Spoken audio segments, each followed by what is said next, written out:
Hi there, and greetings to you.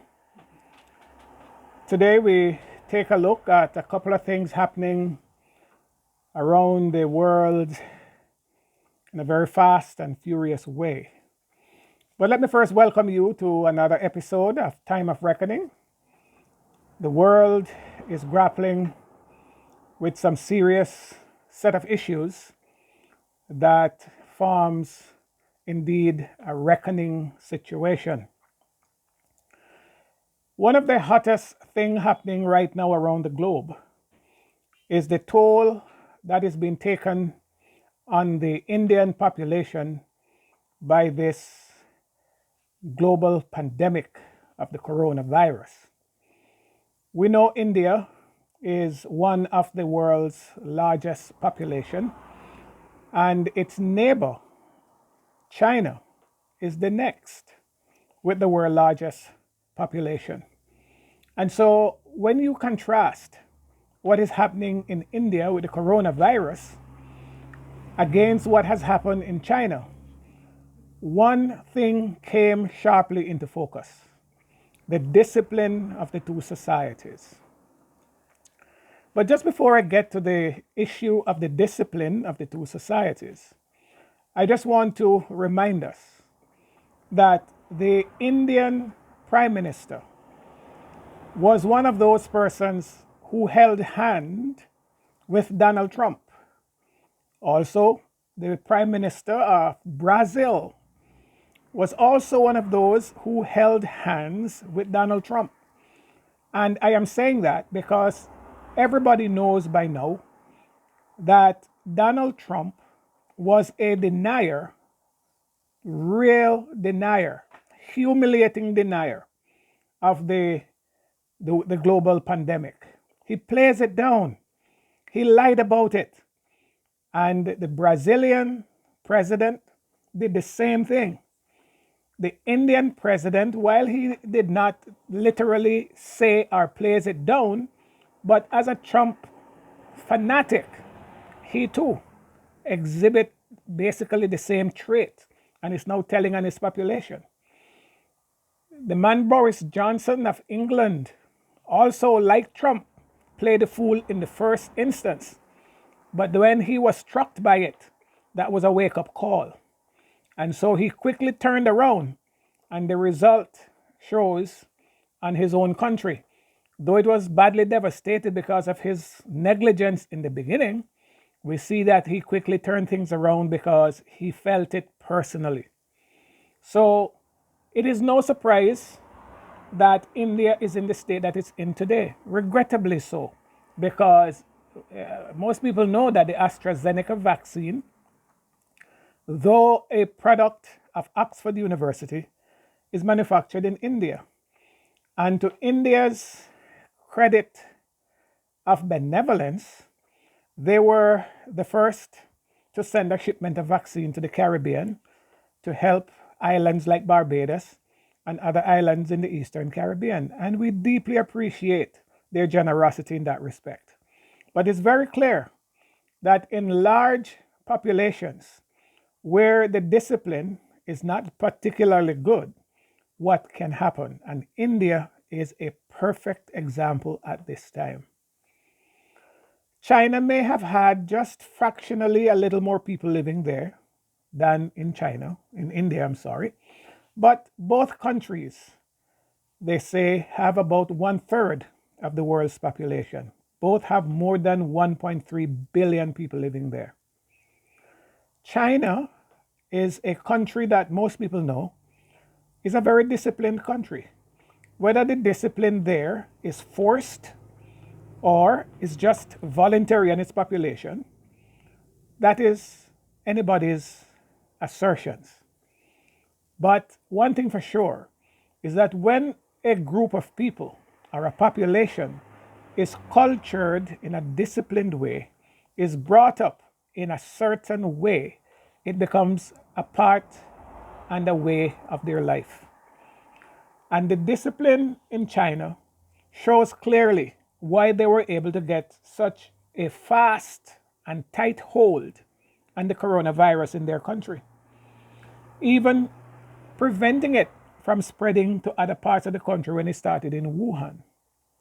India, on the other hand, is being dubbed the world's largest democracy.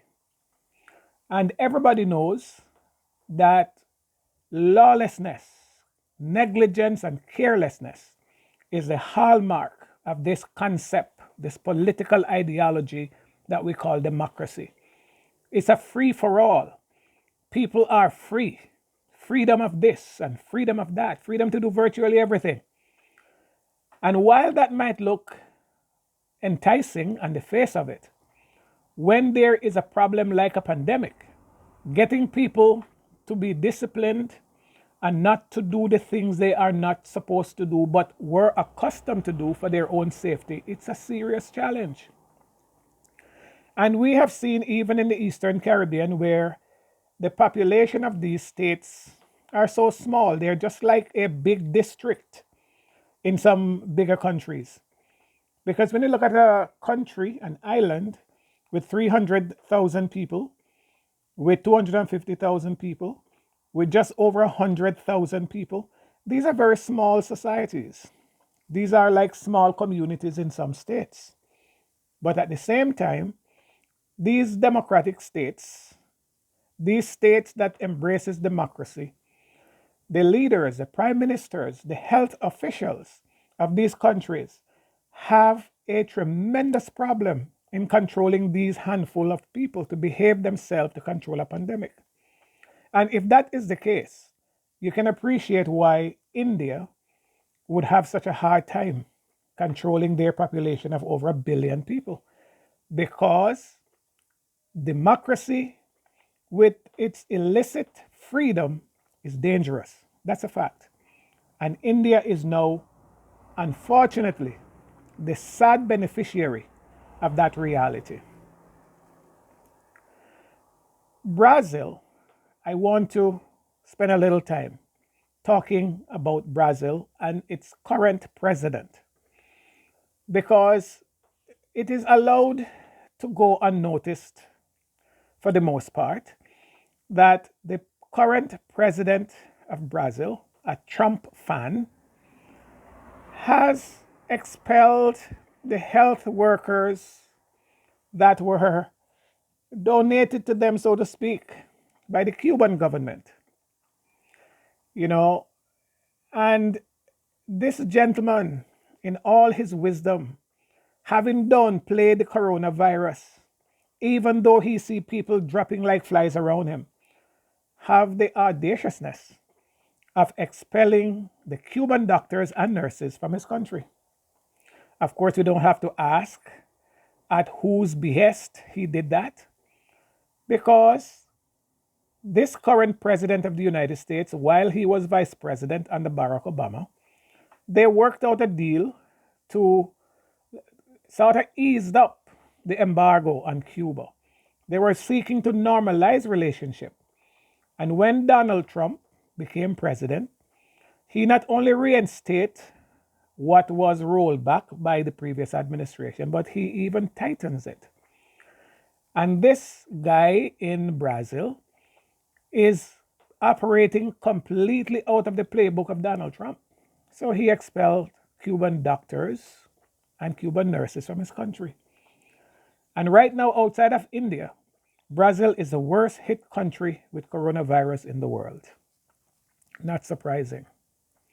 It reminds me of the 1980 situation in Jamaica when Michael Manley lost the general election in October of 1980 to Edward Seaga. And Edward Seaga, with the help of Ronald Reagan and Margaret Thatcher, who flooded the island of Jamaica with illegal weapons to help Edward Seaga to win that election because of their fear that Michael Manley was too closely aligned to the government and people of Cuba. Jamaica has never returned since.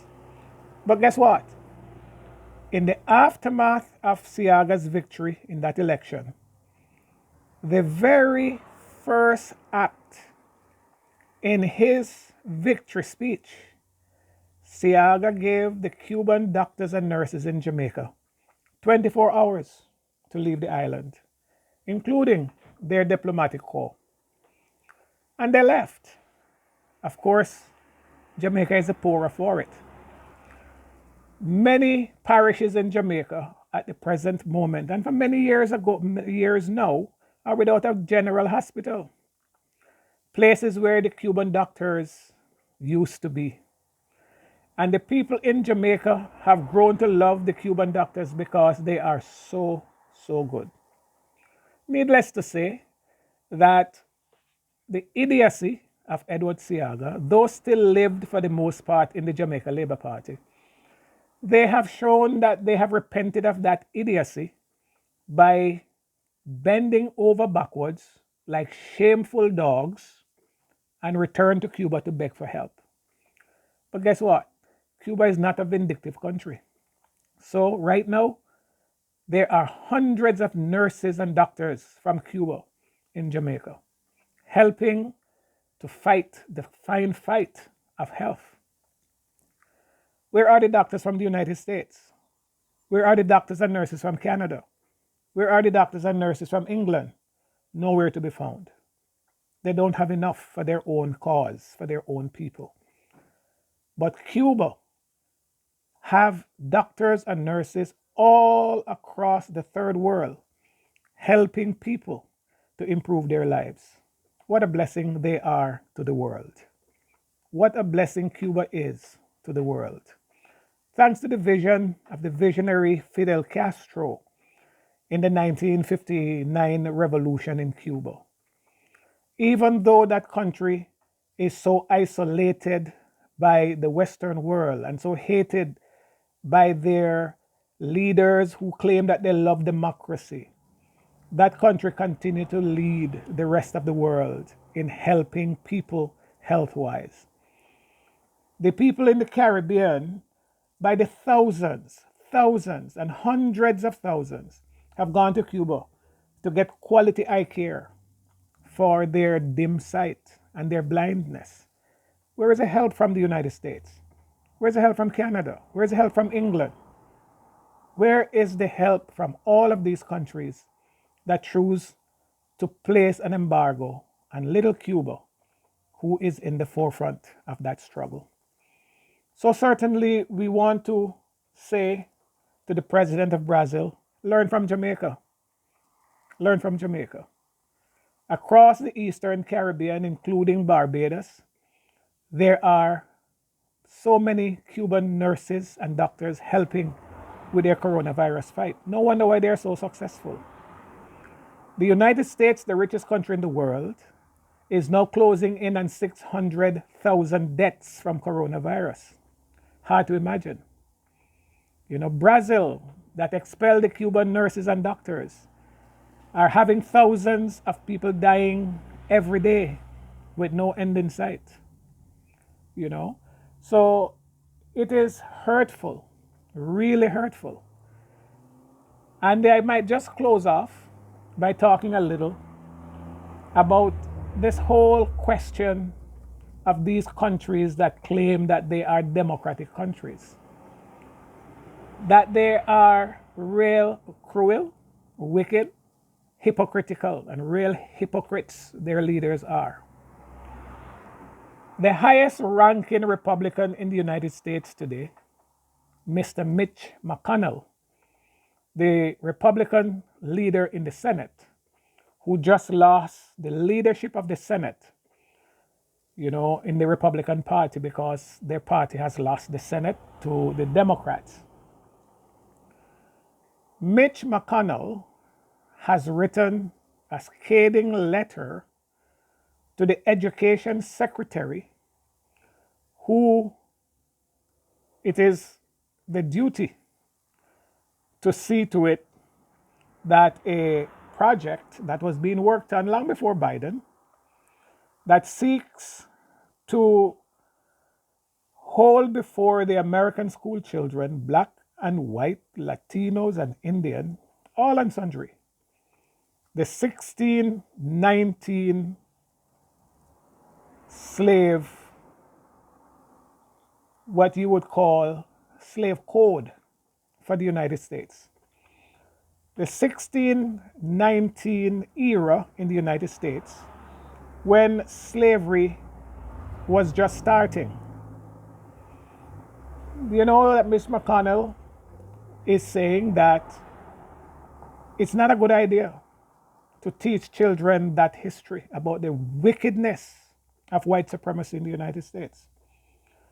And it is the same all over the world where slavery was.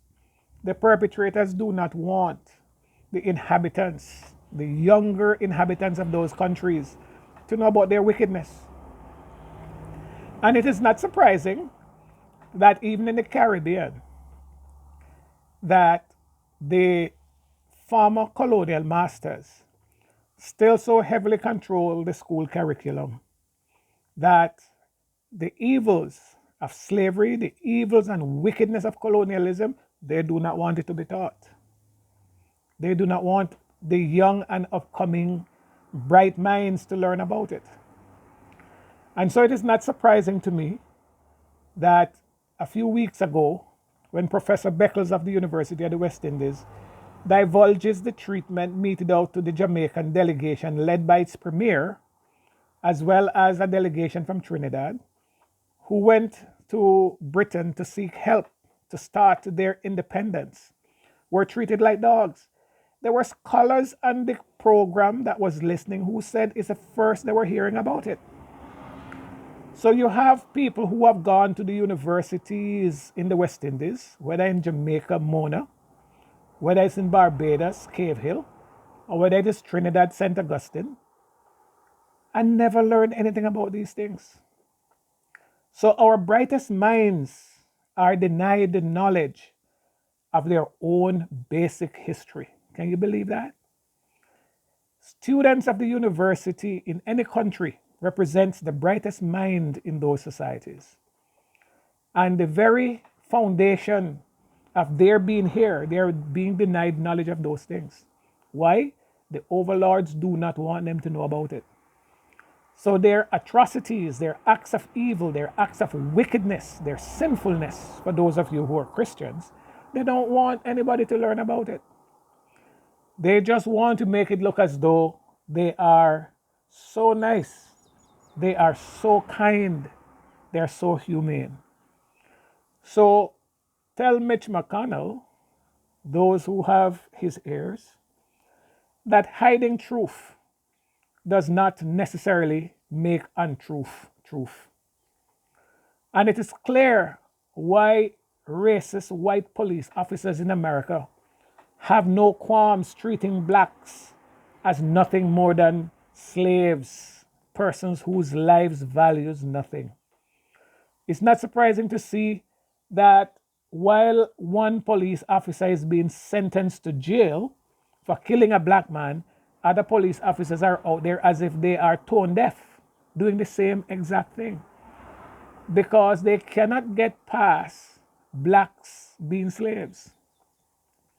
And whether we're living in the Caribbean, in the Americas, North America, South America, Central America, Latin America, once we are living in any part of this Western world as black people, please know we were never intended by white supremacy to be anything other than slave. There was no provision for black prime ministers. There was no provisions for black government. There was no provision for black accountants, black scientists, black doctors. There was no provision for that. So when blacks rise to those levels, it's a serious threat to white supremacy. And since it seems as though they cannot stop it, the best thing that they seem to be able to do is try to make the black bright minds as close to white as possible. You only want to travel in the Caribbean as a black person, whether you're a lawyer, whether you're a doctor, whether you're a scientist or an economist, you are treated across these borders as though you're criminals. And let a white hippie, a white druggie, a white prostitute come behind you in the line and they're treated like demigods. there is something fundamentally wrong with the way the black minds are trained. Something fundamentally wrong. The best of their black compatriots are treated as though they are suspected of something wrong. And all the wrongdoers that are looking white are fine. They can even come into your country with driver's license, no passports, and things like that. When obviously the equivalent, no, if you're black, you must get a visa.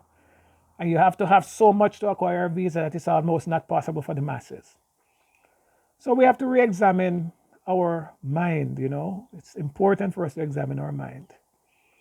So I am truly in sympathy with the people of India and would like to see situation return to normal there, but it looks a very long way off. Can you imagine the world's largest population do not have oxygen to help their people, running out of oxygen? When the Prime Minister of India is out there in America on political platform with Donald Trump? Can you believe it? When the pandemic struck the United States, they didn't have enough masks, gloves, and those protective equipment that doctors should normally wear, doctors and nurses, to attend to patients. Didn't have enough, you know? So where are the priorities? Where are the priorities? So we wish India well.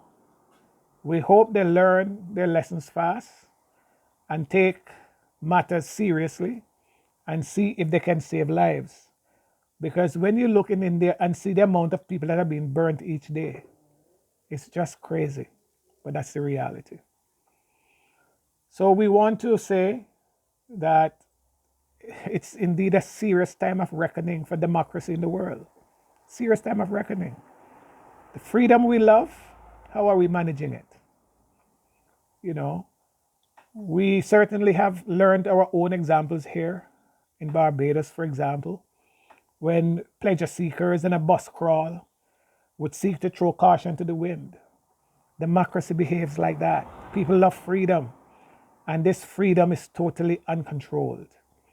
And so the health authorities, the health official, the governmental authorities now have to fight a rearguard action to rein things in. And to get people to cooperate is a mammoth task. So I want to encourage you to share the dialogue, reason with those who you can about these matters. Let us never forget where we're coming from. Let us never forget. But even more importantly, let us not lose sight of where we want to go and how we're going to get there. So thank you very much for listening. Thank you for subscribing to this channel. Thank you for sharing these videos. Thank you for liking the videos. Until the next time we share another link. So long.